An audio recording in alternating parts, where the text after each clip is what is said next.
And that way they can get to feel and interact. Initially, it feels like, whoa, what is this? But then once you get the hang of it, it just becomes another norm. But good question. Be what we consider not normal and maybe unpredictable. So how do we ensure the safety of the robot and the children as well, and make sure that the interaction is safe? So how are we ensuring that? It's such a deep question, and which includes abuse as well, abuse of all kinds, including physical and sexual. And you have zero visibility. And after that, the child is not even in the ability to communicate back to you what has happened to them because they're not in the mental stage.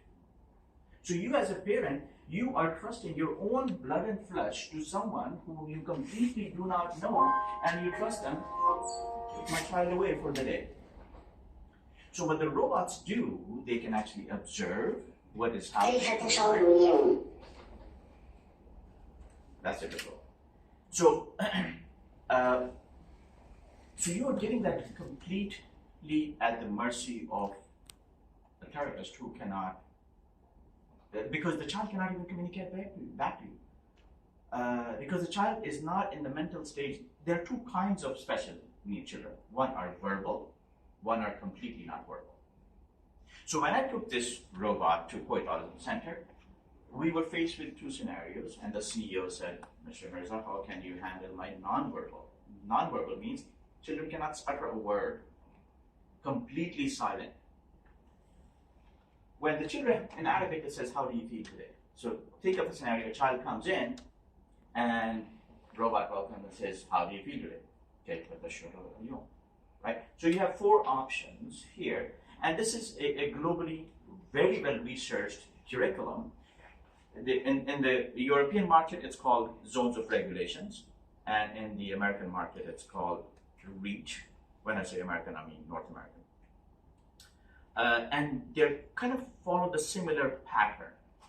So there are usually four stages, and you look at the pepper screen, there are four colors. There would be blue, green, yellow, and red. So the idea is to be in the green zone where the child is fully alert and being able to talk to and communicate and relate back and forth. So the objective is to bring the child from any of the other stages onto the green zone. So a blue zone is when a child wakes up in the morning and they're lethargic. They don't really feel like going to the school. They don't feel like doing anything else. Green zone is when the child is fully alert and they are fully functional. They're very communicative. The yellow zone is when the child is a bit edgy, kind of like who wants to pick a fight. And the red zone is when the child is completely full-blown angry and they want to pick a fist fight. Now, there are certain activities that we can do, and therapists, that's all what they do. They redirect that energy by using a certain activities. Activities could include listening to music. That might calm them down. Doing Lego building. Would you like to play? Just that certain activity that helps them calm down. So the objective is to bring from red to yellow to green, and likewise the other ones as well. So that's the non-verbal part. So here you have enabled, with the help of technology, you have enabled a completely non-verbal child to be able to communicate, to express how they feel, so that there could be something done with it. Right? You see the power? You see the power in that? Amazing power. Right? And likewise, so I wanted to show you how can it help me, right? Definitely.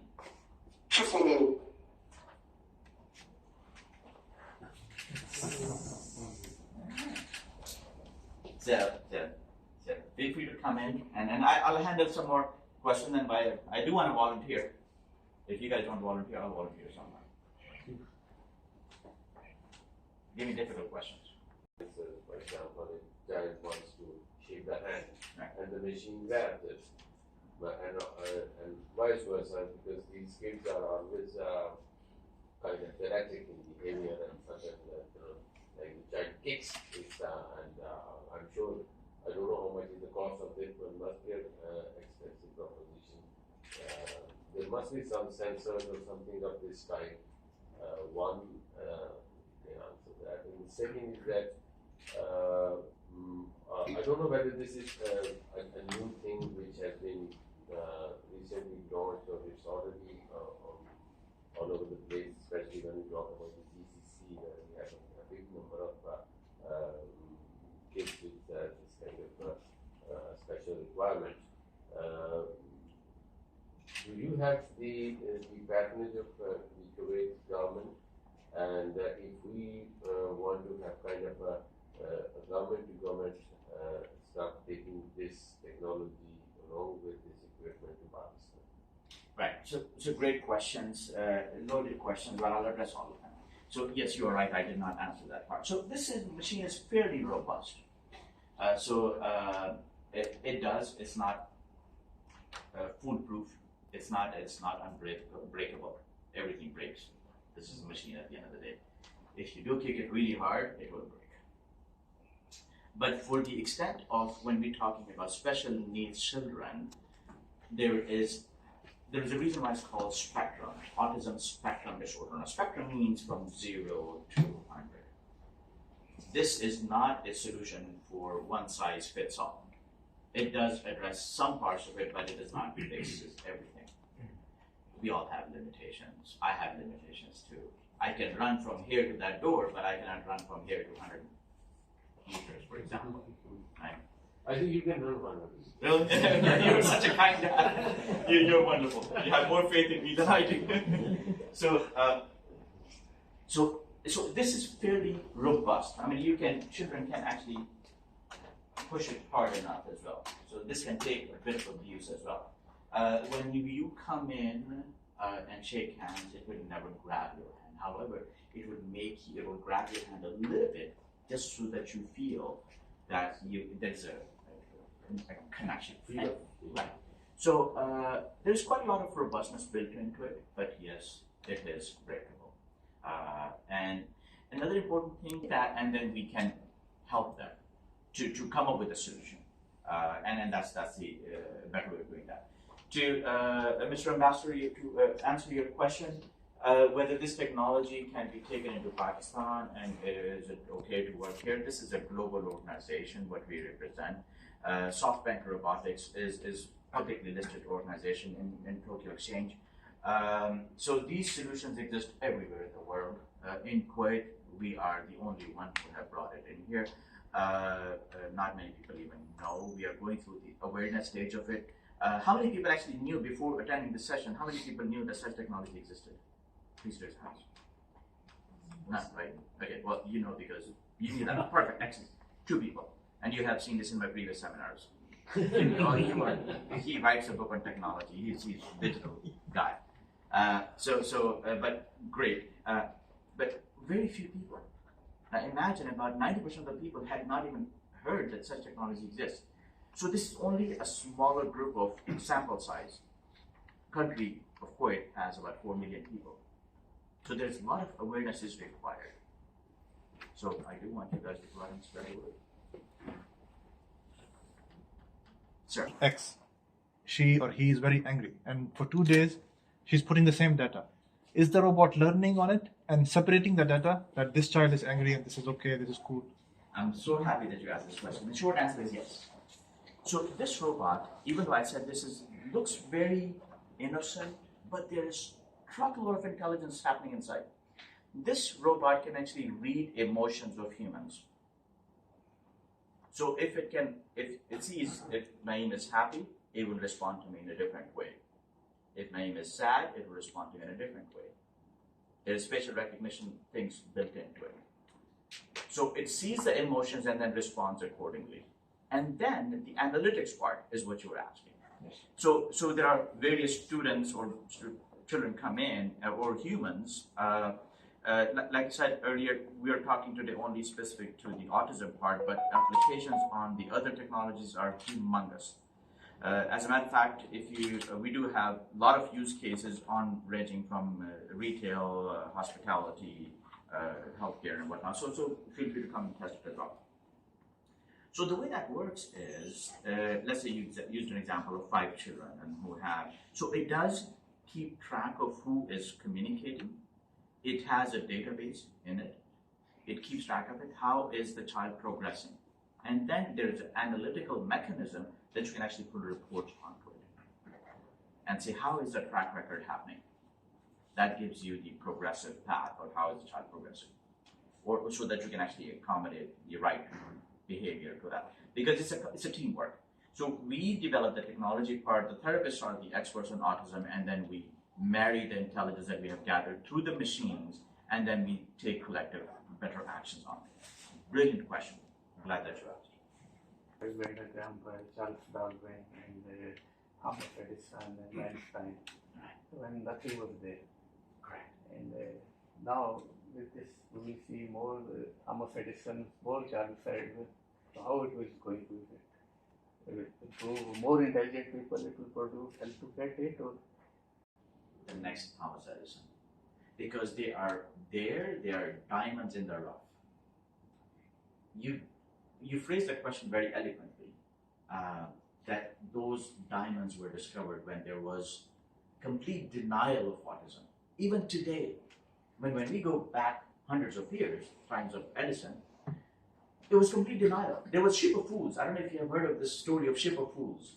What they used to do is anybody who had special needs or some behavior that people would not understand, what they used to do is they put them all in a ship and sail the ship to the ocean with no destiny.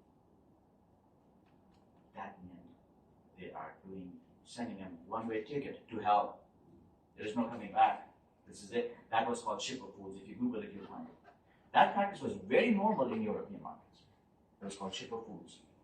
And that's how they used to deal with children or people who the masses could not understand what are they going through. And they said, well, let's ship them to the ship of fools. Can you imagine? How many of us have seen SMS come and go? How many of us has heard fax machines? Right? In our lifetime, it came and went away. Truckload of technology came in and went by. The internet itself is a 30-year-old phenomenon. Do you realize that? Before 30 years, when I was in university, I felt so special that I had a Cray computer, supercomputer access. Just having a user ID and an email. I felt so super special.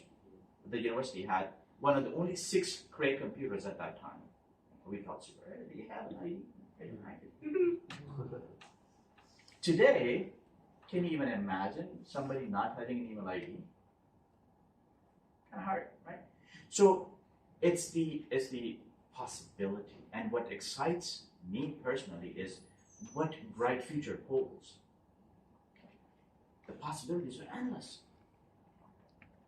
So either we can get out and do something, or just say, nothing will work. You know, the two shoe. I love sharing this example. 2 shoe salesmen go to an island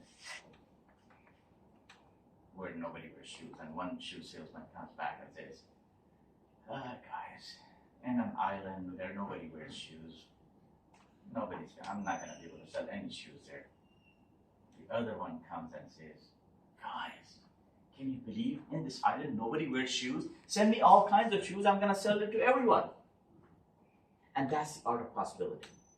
And that is the tip of the iceberg that we are sitting at. Do we simply exist in our life because God made us and sent it to planet Earth and then sent it to Pakistan House today? Or maybe He sent us with a purpose.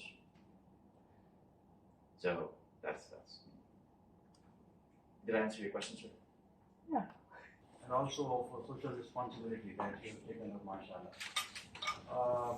I wanted to ask, like if say a school in Pakistan, like Fountain House or Tehran, or institution, be the government or private, if they want to, have one robot of that type, like, is there a mechanism from which they can actually procure it, or is it still like just like not in the market, or just representing it as an example? So short answer is yes, they can procure it. We'll be happy to sell it to them, and talk to us. We'll be happy to. We can cover Pakistan as well. No issue. We actually cover the entire Middle Eastern Africa region. So if you can talk to us, we'll be happy to. also provide like after sales services like 100%. maintenance, 100%. Yes, sir. training. Yeah. I do have a couple of questions. Please do. My question basically derives from what he raised, that it's about finding other Elon Musk as well. But if we talk about children with special needs, there is, though a lot of research work is being done regarding their behavioral patterns and what the major study about them is that they do get attached and they do have the dependency, be it the therapist they get used to. And if you talk about this reward, if you talk about Pepper or any such technology facilitation for them, is there any study that how are they going to cope up? Because if they're not going to have it with the life throughout their life. So if they're done, for instance, if they were used to of this reward for 5 years, what about after that? And what will be their behavioral patterns? How will they cope up in the real life? Very good question. Very excellent question. Excellent question. So it's important to recognize that there is no cure for autism. The only way that you can deal with it is you kind of mitigate that risk. And the success, if you ask the question, what does success look like for children with autism? Success for them looks like that you want to be able to enable them so that they can be self-sufficient. When I say self-sufficient, they can make themselves a cup of coffee, they can go to the bathroom themselves, they can maybe boil an egg, so things like that, so that they can do the basic things that we take for granted. That's a success for autistic children. Now, there has been already tremendous amount of research that has been done to get, and those therapists, I have high respect for those therapists who have dedicated the time and energy and efforts. That research has reflected is how do you enable that, get the child to a certain state so that they're self-sufficient, over until it becomes second nature to them. And that's what the robots do. Now today, how it happens is a child with a special need, we're all humans. I know at my work, if somebody does not listen to me 2 times, I get upset. What's wrong with you? Anybody? I'm sure we all have people reporting to you. Anybody who does not get after 3 times? People are it's small limit. So I'm actually very basic. I tell my children, I have 3 kids. I tell your dad has a threshold at home of 7 times. You can ignore me 7 times, but 8th time hell is breaking loose.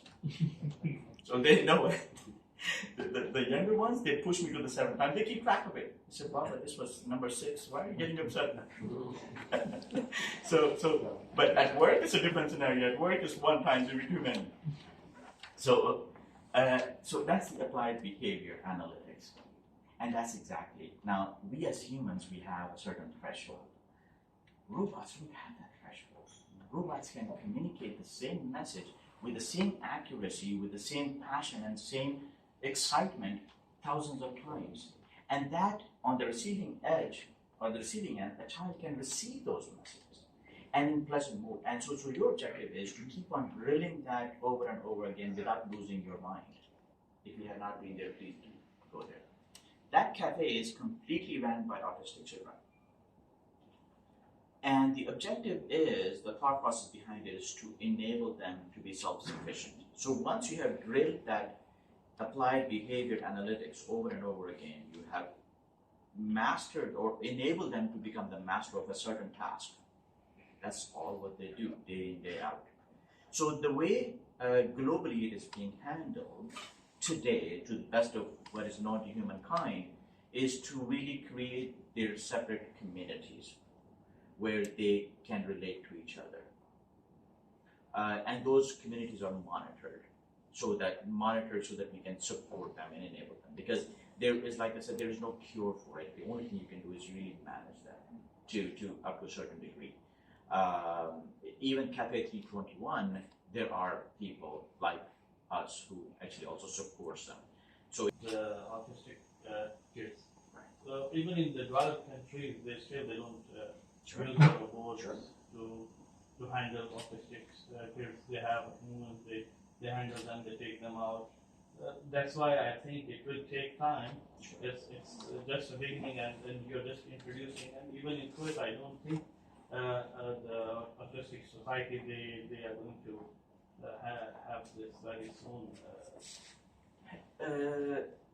Shudhar, you are addressing a very valid and very pragmatic situation. Yes, we are at the age of infancy, and remember, I'm the second kind of guy who went to Ireland and passionate about it because I see how mammoth of a problem this is.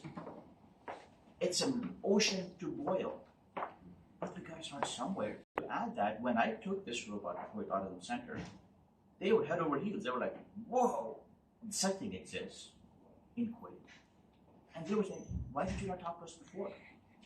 I had a presentation yesterday with another forum, and we had a number of royal members in that audience. We had people from Brazilian society, people from Canadians and Americans.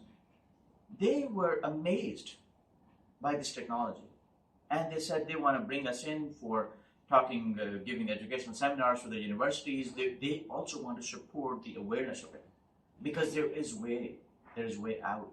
Right now, people have been in completely denial. They have been putting their blinders on, saying, "You know what? I'm in complete denial. I don't have a child who has autism. I'm in complete denial. Do not even talk to me." They will disown their own children. And then you know what? What control one has if they have a disabled child and they're born in their family? We are highly educated people. What control would you have if God gave you a disabled child in your family? You have zero control. Only thing you have is you have to live up to your expectation. You have to live up to your responsibility. That this is your child, you need to live up to it. One should not disown their child. But because they do not know any better,